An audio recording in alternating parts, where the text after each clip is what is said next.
Assim, rindo, sei lá, de nervoso, né? Uma situação absolutamente grave, uma ameaça, Mauro, que a gente está assistindo.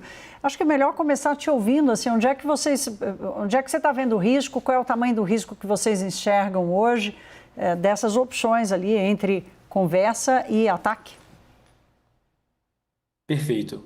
Olha, já não é fácil fazer esse tipo de análise, né? Uma análise prospectiva, ninguém tem bola de cristal. E aí acho que quando a gente fala do governo Trump especificamente, que é um governo fragmentado com diferentes grupos, que tem um modus operandi, de certa forma, errático para implementar políticas públicas, isso fica ainda mais difícil. O que a gente tenta enxergar, e isso vem desde o início do governo Trump, é que existem grupos diferentes, com interesses diferentes, pressionando por resultados diferentes. E no momento, desde ali de julho para cá, a gente tem um certo fortalecimento do Marco Rubio como essa força de favorecer um cenário mais de ofensiva, e foi o que a gente tem visto desde então. No momento, e dados esses últimos desdobramentos, esses últimos dias, especialmente a designação do Cartel de Los Soles, que só vai passar a valer no dia 24, ou seja, daqui a uma semana, e essa frase do Trump de que talvez a gente esteja disposto a conversar. A gente sabe que por parte da Venezuela existe essa disposição. Existem reportagens mostrando que a Venezuela ofereceu, inclusive, um acordo que envolveria facilidade de acesso para empresas norte-americanas para o setor de óleo e gás, para o setor de mineração, e que lá atrás a administração do Trump não teria estado aberta a essas negociações. Então parece que neste momento existe esse último impulso, essa última possibilidade de uma negociação para tentar resultar numa saída do Maduro, fosse ele para um exílio, fosse uma transição, mas a gente acha isso bastante improvável. O cenário mais provável que a gente vê é, passado esse dia 24, o Cartel de Los Soles é designado como uma entidade terrorista. Isso significa que grande parte do aparato das Forças Armadas venezuelanas estão dentro dessa designação, que o Cartel de Los Soles não é uma estrutura hierárquica clara, são vários grupos que estão envolvidos em tráfico de drogas, mineração ilegal, importação com sobrepreço de contrato, e que a partir do dia 24 a gente tem uma data-chave nos Estados Unidos, que é o Dia de Ação de Graças. E isso é na quinta-feira da semana que vem. Então, se a gente for pensar num cenário em que existe a probabilidade de um ataque dos Estados Unidos, né, a início de uma campanha com ataques a ativos relacionados ao tráfico de drogas dentro do território venezuelano, isso provavelmente se dará a partir do final da semana que vem, finzinho de novembro e a partir de dezembro. E aí o cenário mais provável que a gente trabalha são ataques visando ativos ligados ao tráfico de drogas, seja campos para decolagem de aviões, seja laboratórios, depósitos, e que podem incluir também ativos militares, já que existe essa sobreposição. A questão é se precisa de tudo isso, de todo esse efetivo e o porta-aviões ali estacionado na praia, né? Agora, Lorival, tem uma pergunta aí que não quer calar, que é o seguinte: o Trump explica o que para os americanos para fazer a sua ofensiva?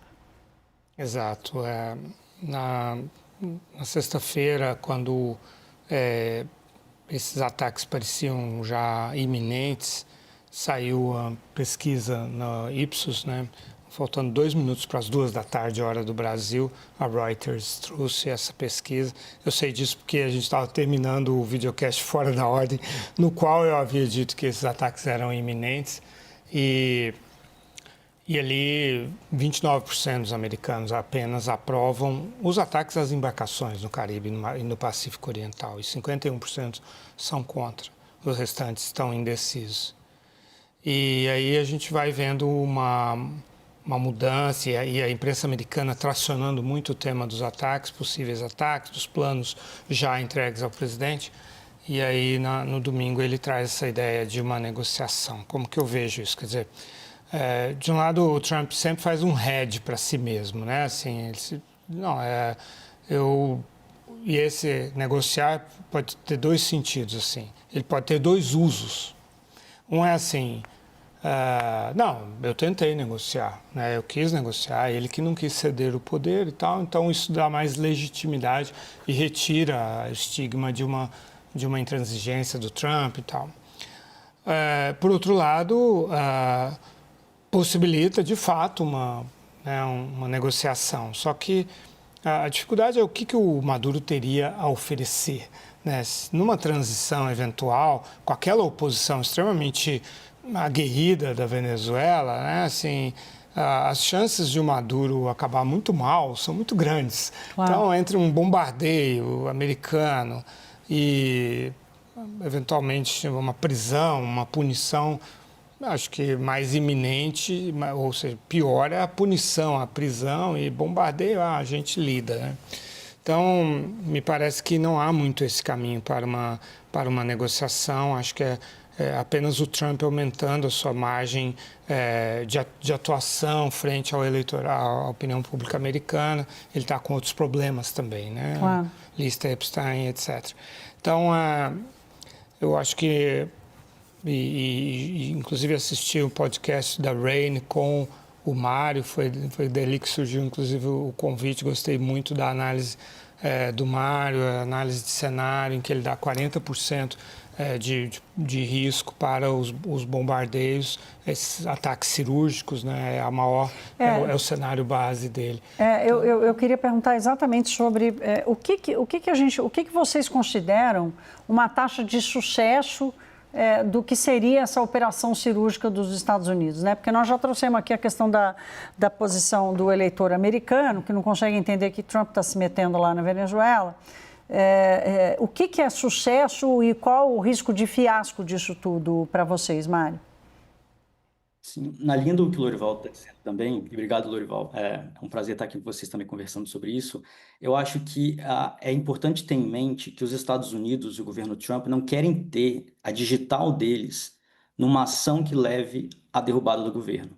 Então, o que a gente entende como uma taxa de sucesso, né, uma coisa efetiva que eles poderiam fazer, e que é o objetivo no nosso cenário mais provável, são ataques, sejam esses ativos podem ser militares, um pouco que inibir a capacidade do governo de reprimir a oposição, a população, e criar as condições dentro da Venezuela para que outras forças, que não necessariamente os Estados Unidos, levem a uma derrocada do regime. Seja, então, uma mudança de regime ou uma derrocada do regime nesse sentido.